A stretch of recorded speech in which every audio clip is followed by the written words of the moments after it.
Hello दोस्तों, आज मैं आपके पास सैम मैम बच्चे कौन से होते हैं, आंगनवाड़ी वर्कर जो हैं, इसके बारे में काफ़ी कन्फ्यूज़न है। इस वीडियो में मैं आपको बताऊंगा कि सैम बच्चों के बारे में कैसे जानें, उनके लक्षणों में कैसे होते हैं और कौन से कारण होते हैं जिनके कारण बच्चे सैम होते हैं।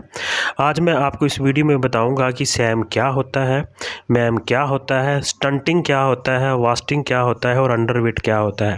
तो उससे पहले यदि आपने अभी तक मेरे चैनल को सब्सक्राइब नहीं किया है तो चैनल को ज़रूर सब्सक्राइब कर लीजिए और वीडियो को ज़्यादा से ज़्यादा शेयर करना, क्योंकि इस वीडियो में मैं आपको बताऊंगा सैम के बारे में, मैम के बारे में पूरे विस्तार से।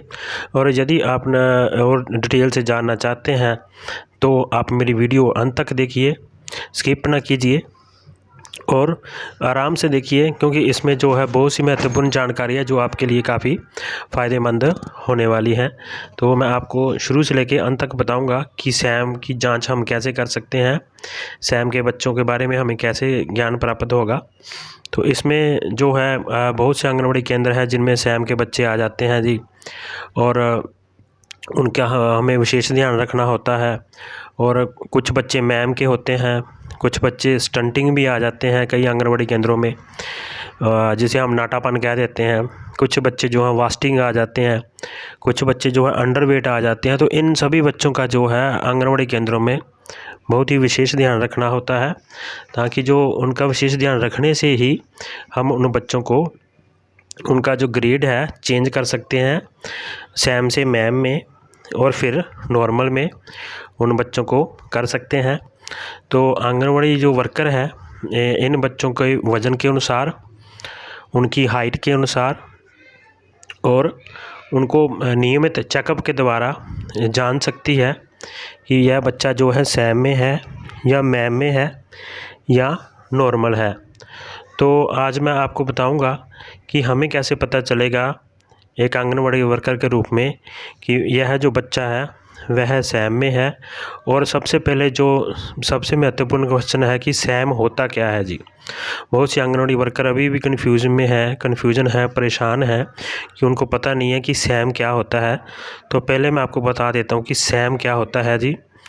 तो जैसे कि मैंने आपको पहले भी बताया है कि इस वीडियो में हम मुख्य बातें करेंगे जी। सैम क्या है, मैम क्या है, स्टंटिंग क्या है जी, वास्टिंग क्या है और अंडरवेट क्या है। तो ये जो है ज़्यादा से ज़्यादा 5 प्रश्न हैं जी जो बार बार आंगनवाड़ी वर्कर से पूछे जाते हैं।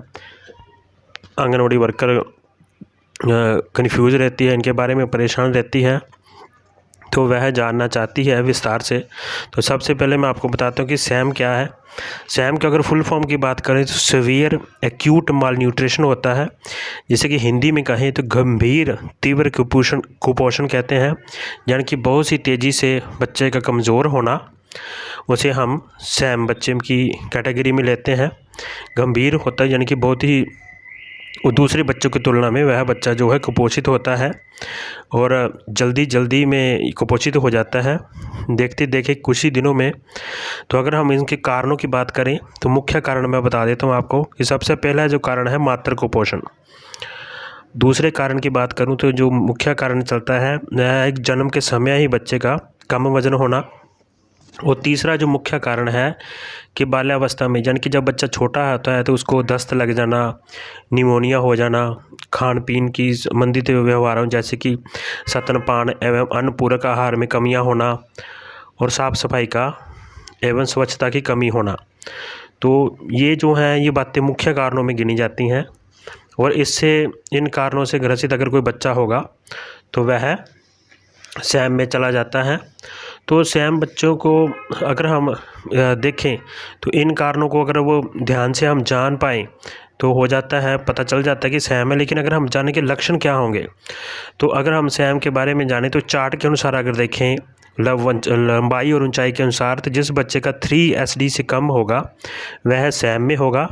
अगर फीते के अनुसार देखें तो जिस बच्चे की ऊंचाई जो है 11.5 सेंटीमीटर से कम होगी, अगर मैं ये बात बताऊं तो 6 माह से 5 वर्ष के बच्चों के लिए केवल स्वास्थ्य इकाई के रूप में बता रहा हूँ कि वह बच्चा सैम में होगा। और अगर हम बच्चों की फिजिकल चेकअप करें, शारीरिक जांच करें, तो अंगूठे से 3 सेकंड तक दबाने पर तो दोनों में सूजन का पता चल जाता है कि आप बच्चा जो है सैम में है या नहीं सैम में है। तो 3 सेकंड तक दबाए रखेंगे हम पैरों को और उसके बाद पता चल जाएगा हमें कि बच्चा जो है सैम में है या नहीं है। तो चलिए आगे मैं बता देता हूँ आपको कि हमने उसके बाद हम दोनों पैरों की सूजन की जांच के द्वारा भी पता लगा सकते हैं जी। फिर दस्त अथवा निर्लजता के द्वारा, और कई बार बच्चों को तेज़ बुखार होता है या बिल्कुल ही कम बुखार और हीमोग्लोबिन एनीमिया की कमी के द्वारा भी पता लग सकता है। सांस की गति के द्वारा भी हम जांच कर सकते हैं। त्वचा अथवा आँखों के संक्रमण की जांच के द्वारा भी पता लगाया जा सकता है।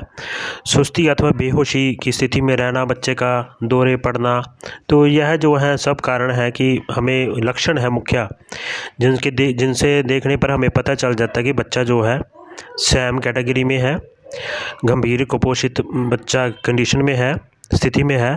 तो जैसे मैंने आपको बताया, तो इनके द्वारा अगर हम बताएं कि अब इलाज क्या करें बच्चे का, अगर ये सारी स्थितियां हमें पता चल जाए तो उसके बाद बच्चे का कैसे इलाज किया जाए, तो अब मैं उसके बारे में आपको बता देता हूं कि आंगनवाड़ी कार्यकर्ता द्वारा क्या ध्यान रखना चाहिए अगर बच्चा सैम में आ जाता है। तो सबसे पहले तो जो अगर मैं बताऊं तो विटामिन ए की खुराक सुनिश्चित करनी चाहिए, बच्चे को देनी चाहिए जी। कृमिनाशक जिसे कीड़े वाली दवाई कहते हैं हम, एल्बेंडाजोल की खुराक कहते हैं, वो देना सुनिश्चित करें। और एनीमिया की जांच जो है, जहाँ एनीमिया मुक्त भारत कार्यक्रम के अनुसार जो दिशानुसार प्रबंधन करना चाहिए कि उसको दवाई दी जा सके। आयरन और फोलिक एसिड सिरप की बोतल की उपलब्धता एवं इस्तेमाल करने का तरीके का प्रदर्शन करें कि कैसे जो है आयरन फोलिक एसिड जो सिरप है वह पीना है।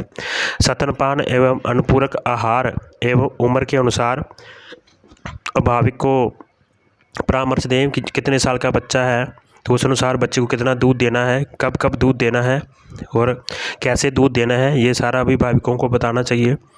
हाथ की सफाई एवं स्वच्छता के बारे में, वजन की लंबाई ऊंचाई और बच्चे के MCPC कार्ड में वेट फॉर हाइट अंकन करना और सुधार के बारे में बताना।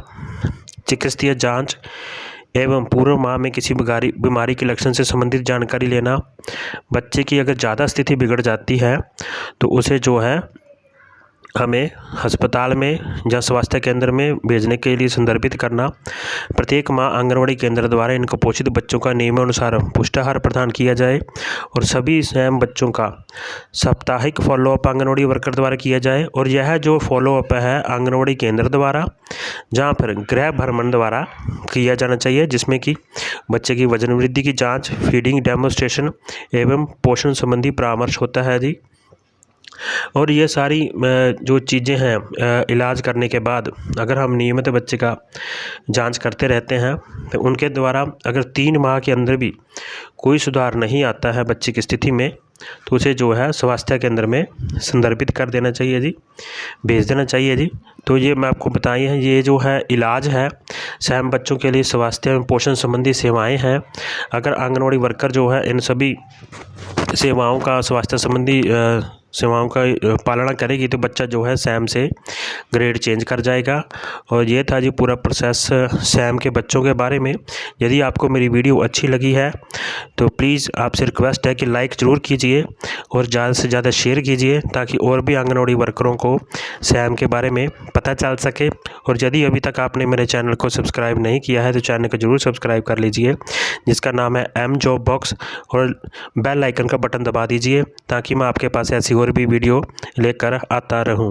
Thank you.